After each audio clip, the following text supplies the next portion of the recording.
And I hate rules on LinkedIn. Because the LinkedIn algorithm changes all the time. So it's very difficult to follow a rule that is going to stay consistent. I'd say the only rule on LinkedIn really is showing up and being you and authentic and being somebody that's willing to share their story versus just their sales or their course and not giving value. I'd say that's really the only, and is that even a rule? It's more the directions that I would give you to using LinkedIn.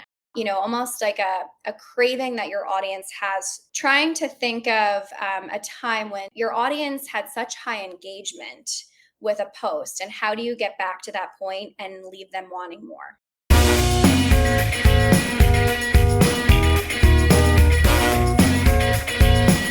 Welcome to Life After Corporate, your ultimate guide for making the leap from corporate leader to entrepreneur.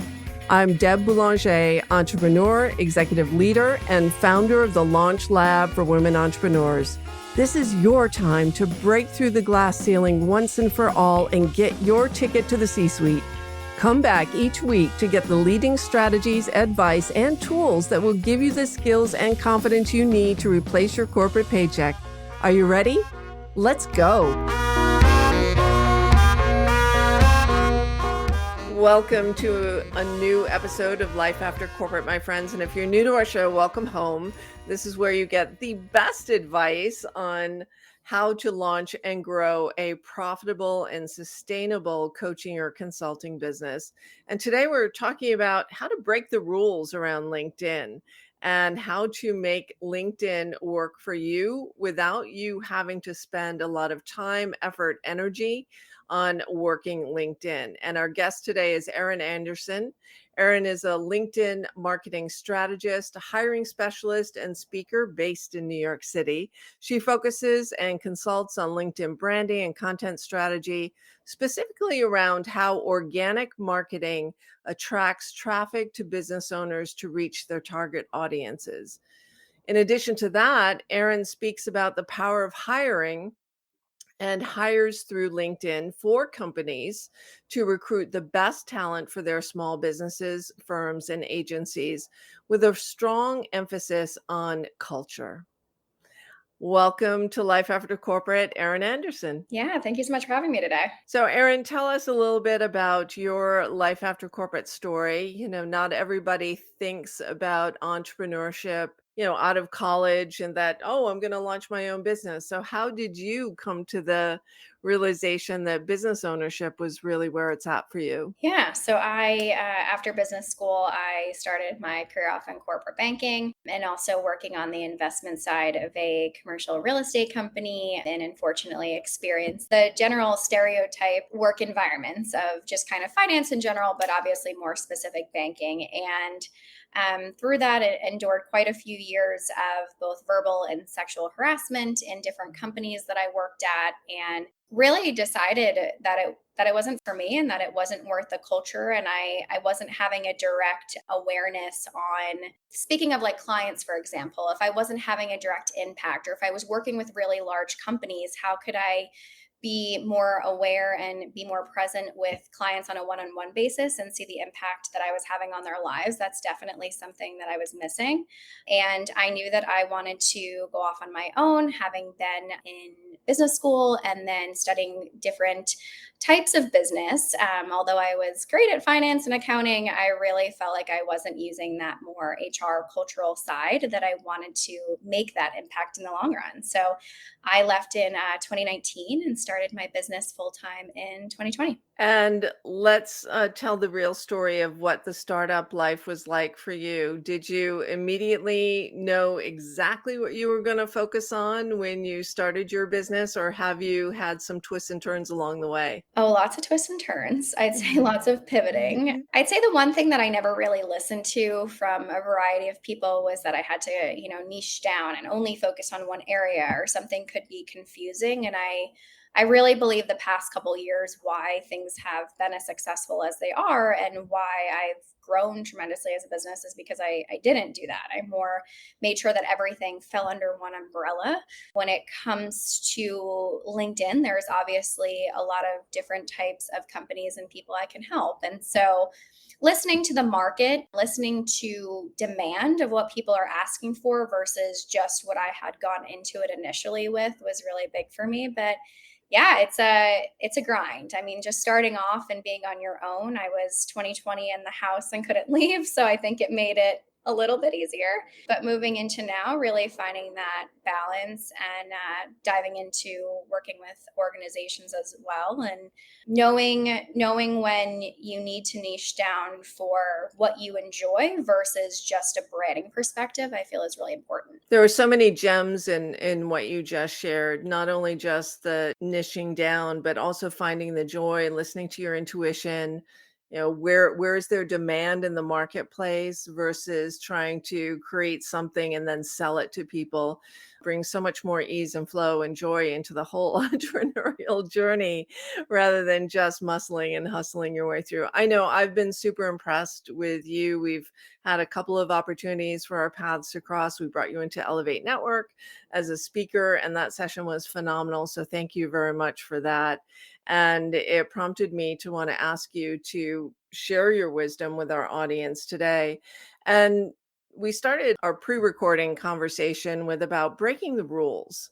Mhm. And I'm curious what you mean about that when applied to LinkedIn. What do you mean by breaking the rules around LinkedIn? Yes. So most people, when they come to me for advice on LinkedIn or they're in a session like we had with Elevate, they're used to maybe challenges that they participated in or a short form course that they purchased that gave them a few rules to follow. And I hate rules on LinkedIn. Because the LinkedIn algorithm changes all the time. So it's very difficult to follow a rule that is going to stay consistent. I'd say the only rule on LinkedIn really is showing up and being you and authentic and being somebody that's willing to share their story versus just their sales or their course and not giving value. I'd say that's really the only, and is that even a rule? It's more the directions that I would give you to using LinkedIn. I always tell people it's more about figuring out how LinkedIn is going to work for you and your business. What is going to get you excited and feel natural, not forced. So many people are still ingrained. They can't get out of that mindset of like a course they took at one point. You have to post this many times per week. And then they just say, I can't do it. And then they never really engage on LinkedIn again. So I would really encourage people to just show up as them and think about what would make it easy for you to show up on LinkedIn, even just once a week or once every 2 weeks, and just be consistent and want, almost like a craving that your audience has, trying to think of a time when your audience had such high engagement with a post, and how do you get back to that point and leave them wanting more. Yeah, and I completely agree with you. The LinkedIn algorithms are always changing. LinkedIn likes video. It doesn't like video. It likes long form posts. You have too many hashtags. You don't have enough hashtags. You tag people in your posts. You don't. I mean, it's so, so, so confusing. And you're preaching to the choir here because my clients know it's all about consistency and showing up and being seen and heard. And whatever that rhythm is that works for you works for you. It's just a matter of using some of the different tools to make sure that you're kind of touching on all the bases and making sure that your clients and future clients have the opportunity to discover you. So you've talked about using LinkedIn for hiring. So Mhm. most of the listeners to this podcast are just getting started. So they might not be ready to hire. But how can they work on establishing their personal brand or their company brand so that when they're ready to hire, they're already cultivating people who have been watching them, who have already identified, ooh, I'd love to work for that person or I'd love to work for that company. What are some of the secrets to being an in-demand employer? Sure. So I like the term secrets specifically because if we're thinking about rules and how we can change that language, I think secrets is a good term to use when it comes to branding specifically. So leaving content aside for the moment, when we think of a profile that we land on, what typically makes you stay? It's different for all of us. And the biggest thing, I was speaking with a firm today on this, is you have to look approachable. And when we do branding photo shoots, sometimes photographers recommend different stances or different ways that we should pose. And if you have an upcoming branding shoot, which I know a lot of new or maybe some entrepreneurs that are just a few years in are doing quite frequently, or they have something coming up, thinking about what are your LinkedIn pictures going to be, not just your website, not just your social media or on other platforms, but specifically on LinkedIn. How are you showing up looking confident? Because people want to hire confident people. But also, how do you look like somebody that I want to call and have a conversation with? That's really important. So, looking powerful, but also looking like somebody that you would want to meet up with in person, not just virtually. I think that's really important. And so, that's A. The second thing I would say is through your content and through your profile, how are you showing up with your company values that reflect your own? A lot of the times when I work with an organization that is looking to hire, sometimes even at a corporate level, and they tell me, we really need to get active on our company page, which yes, right? We think of the large corporations of the world that are constantly promoting sustainability. That's something that people discuss in an interview because it's a shared value. But if we're a smaller firm, how are we also showing not just our values, but also our team culture? And so activating and using your company page, but also they're always looking at like C suite leadership or upper management. And so, in addition to being approachable, using your about section to talk about your career journey, because that's relatable. People can relate at some point. We talked about like the beginning steps of entrepreneurship in the beginning, right? But also thinking about, how did you transition? How does that relate to them? And what is it not only that you value, but what are also your interests outside of work? How are you getting involved with the community? These are things that I always advocate during hiring to make sure that are in place. Otherwise, we don't seem approachable, or we don't seem like a real person. People should be feeling like they're applying to work with people, not just an organization. I think that's so true and such a great insight that there's a lot of people who post on LinkedIn and it's pure promo and it's all the shiny professional shots and in the long gowns or the beautiful outfits and the perfect scene, and what people really relate to are the real life trials, tribulations, victories, and values. Right. Victories and values. Right. So, using your LinkedIn profile and particularly your content to reflect that. And so, what are some of the mistakes that you've seen people make on their LinkedIn profile that you feel really hurts them rather than helps them in the Yeah. long run on their profile or in their content? So the first thing is anything promotional. Like that's just not what works on LinkedIn. I always compare it to the people who went viral during the pandemic and developed like these followers briefly and then tried to use that following base to then promote a sudden course that they developed because now they had an audience. And if you look back at those or LinkedIn influencers, if you will, they may still have the following, but they don't have the business or they don't have the help, right? So if those people have gone back to corporate, I've seen really large influencers on LinkedIn who've been employed for months. And if you look further into that, it's, well, wait a minute. What happened here? They have this huge following base. They've asked for help, whether it's a business or a career professional, and their community isn't engaging. And really, what that leads to is that they also didn't reciprocate and help in return. And so going into this idea of LinkedIn is really a reciprocation platform. So I see a lot of people get high engagement and then they don't participate with other people in their network that are supporting them. That's huge.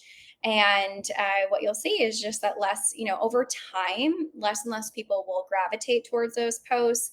And then eventually they have a follower base, but no engagement on their posts. So I would say reciprocate. I usually tell people to set aside about 30 minutes a week to be really intentional, at least with looking into your organization and then other organizations' posts, people's posts, and then finding a time that it's easy. Like I have the LinkedIn app, and every time I'm on the subway, I see what are people posting, where can I provide value? So, not ignoring engagement. Don't just post, make sure to reciprocate.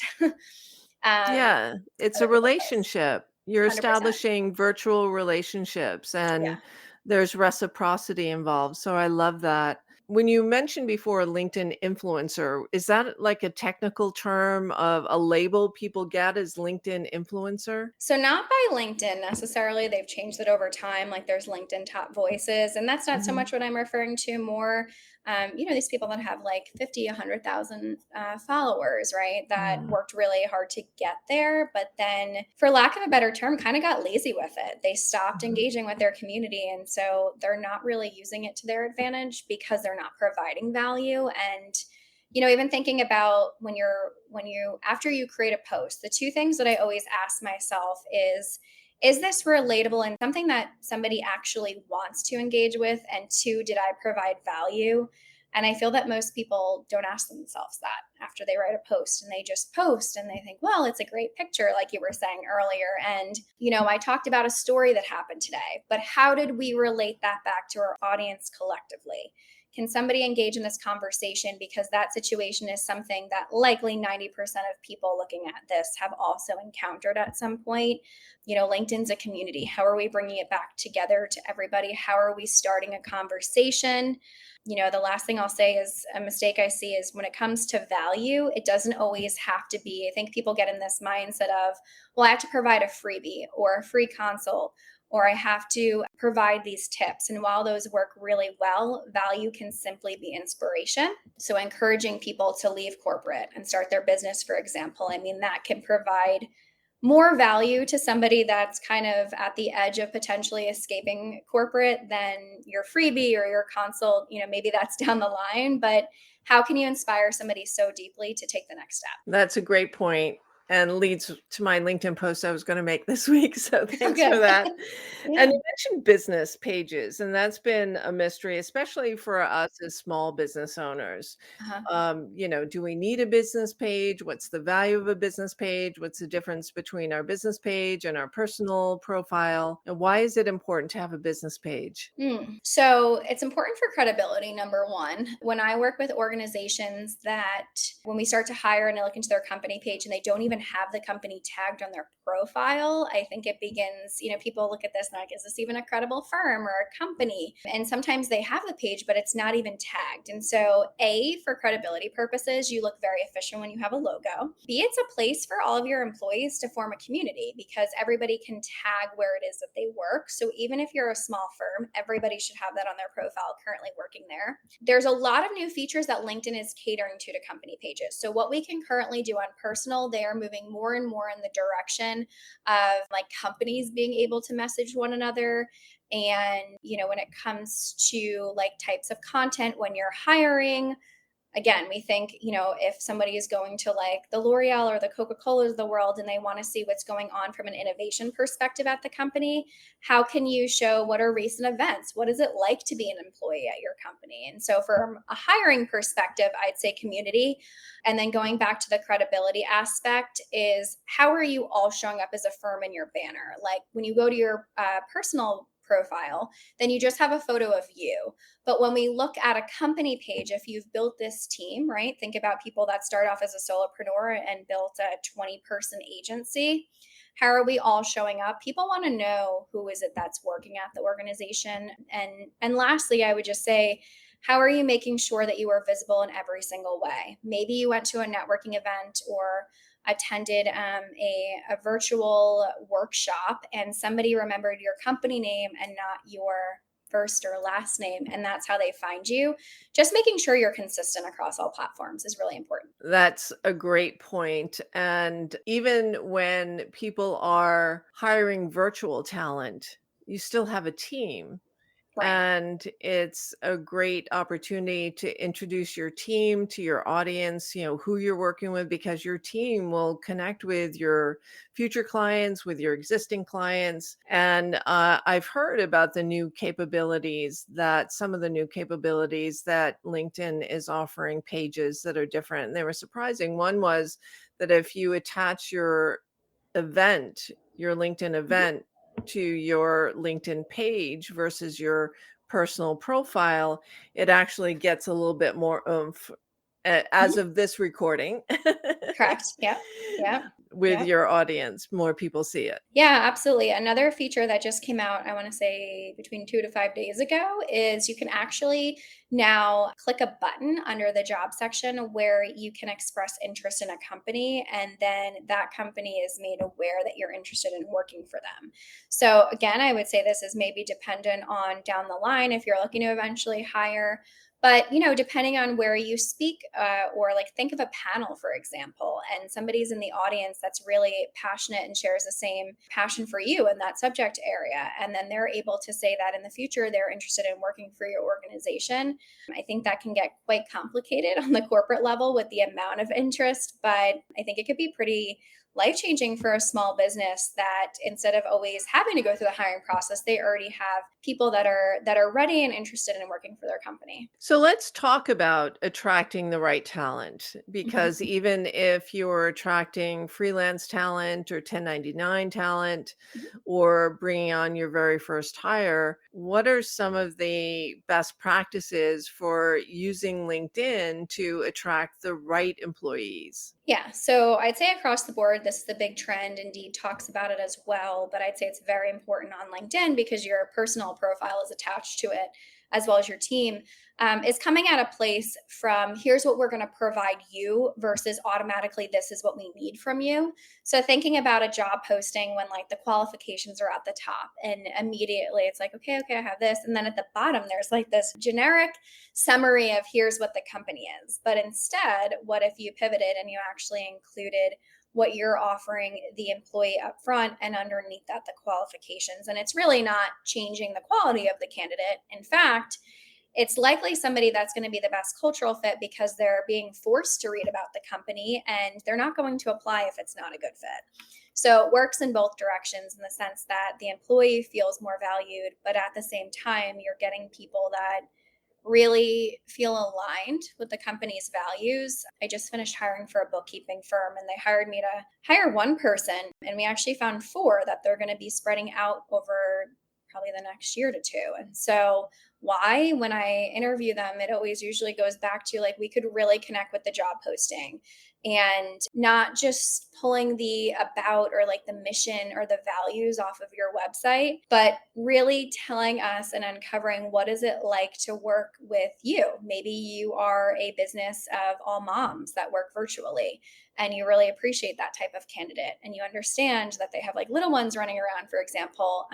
And if that's who you want on your team, just being really transparent, that's where I find the best fits that actually last for a long time at a company. And so once you make your posting on LinkedIn, and I've Mhm. only done this once, and I got so scared, I walked away. I was like, I can't deal with this. I need to go for referrals. Is that so many people click the box that aren't qualified, right? So even if you put your story up front and it feels overwhelming with the number of responses from people who are interested. So what is your recommendation for making the job search, the employee search or the freelancer search easier on LinkedIn when you don't have 20 hours a week to interview people, aside from hiring you?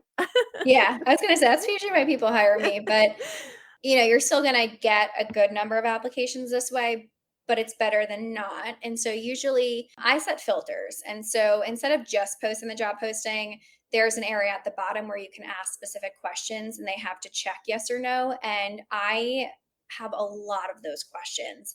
I usually see on a job posting like just two or three, and it might be like, are you a US citizen, for example, or are you 18 plus years of age? Because they're considered suggested filtered questions. I never use the suggested filters.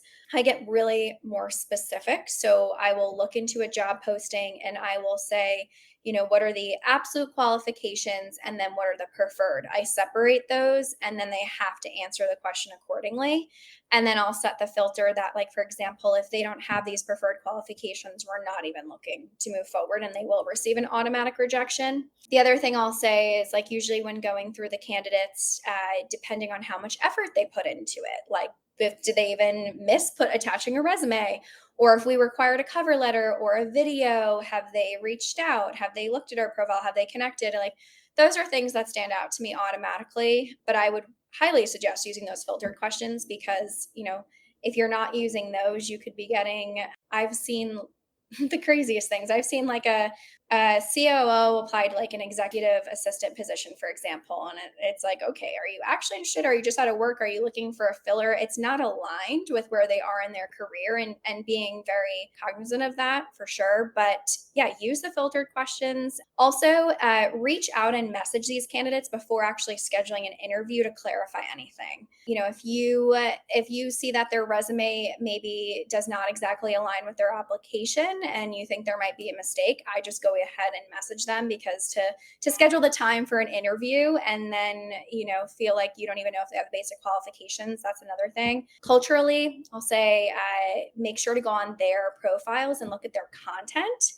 I can't tell you how many times I have seen somebody apply for an in-person position, or they're out of a certain state for hiring purposes, and according to their content they just posted that they would like to move in the next month or something along those lines. And it's like, okay, this was they looked like the best candidate on paper, but look at what they're engaging with on LinkedIn. It's quite telling. That's so interesting. And there was so much richness in what you said there. First of all, I didn't know that LinkedIn had automated filters on the job profile listings that you could Yes. filter people out with an automatic rejection. That reduces the burden.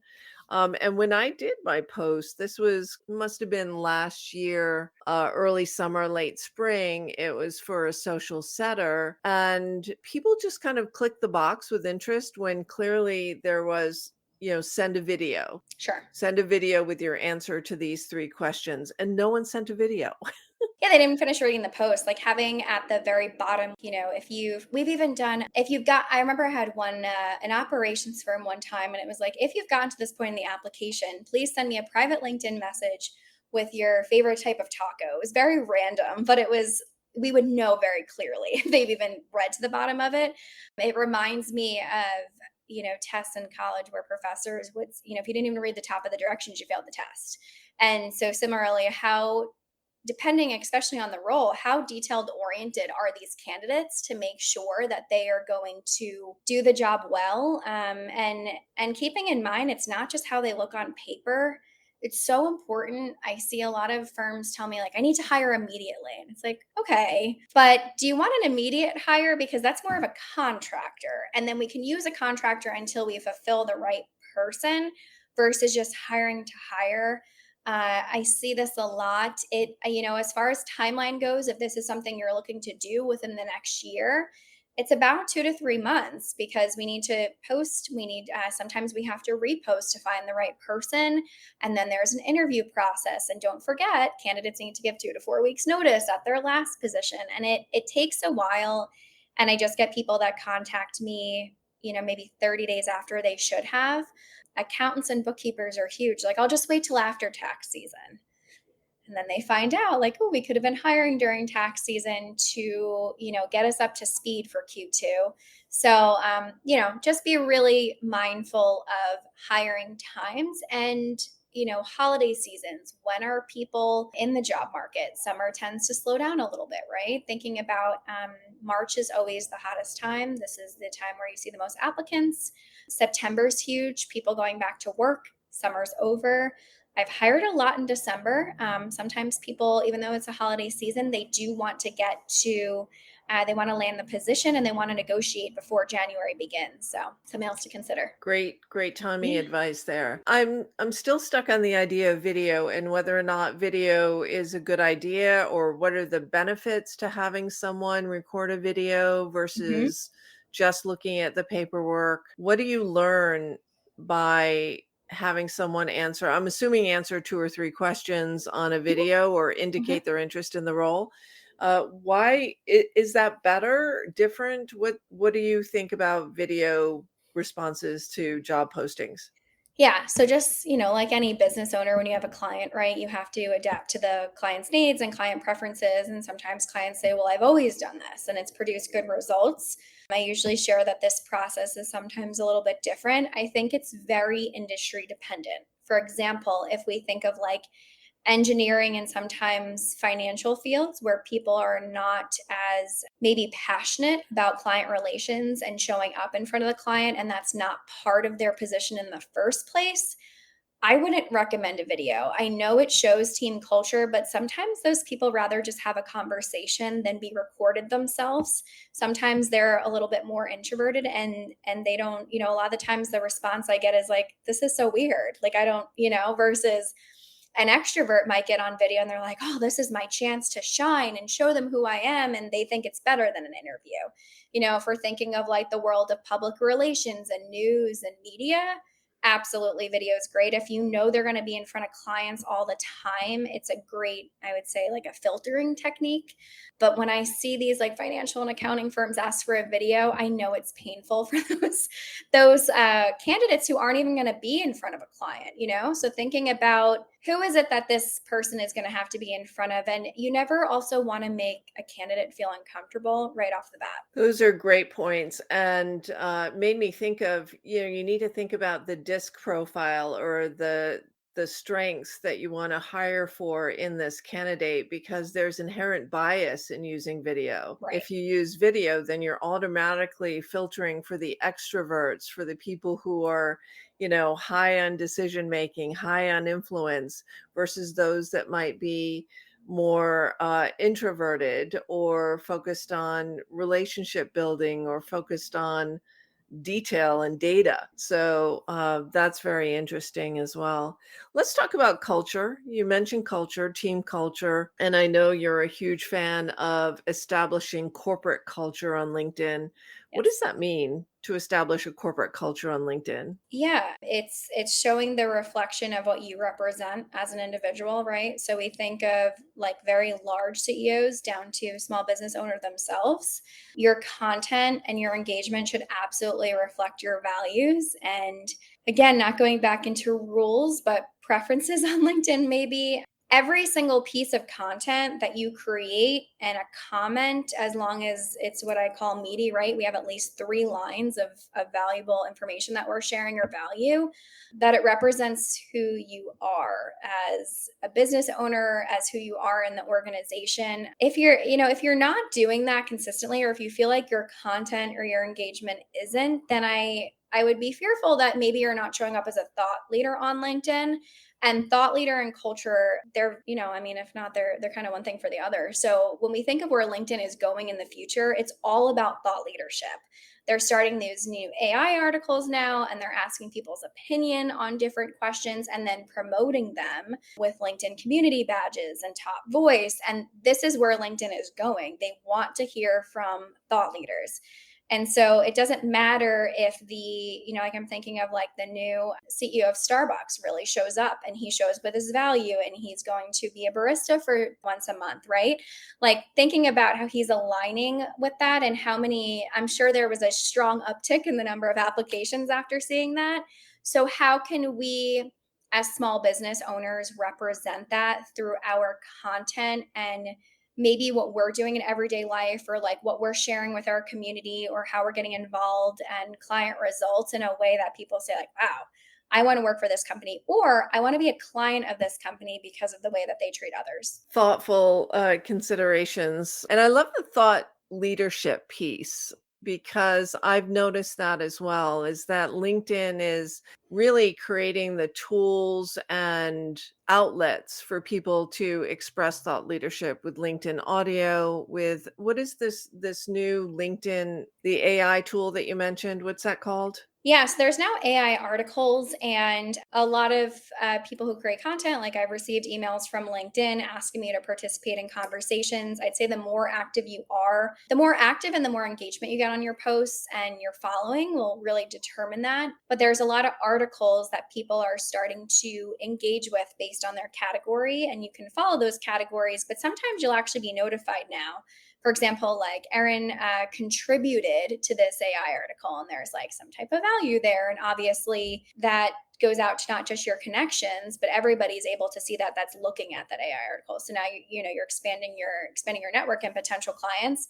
I'm very careful, like when I'm sharing anything about an AI article, I'll say, like, for example, like as a career, I also do career transition. So if I'm in the career transition topic, I will state who I am, coming from a place of, like, I'm not just commenting to comment, I'm saying this as a thought leader in this space, which is really important. If I'm commenting on culture, I make sure to come from a standpoint of, like, is this talking about like a nonprofit or a for profit or a small business?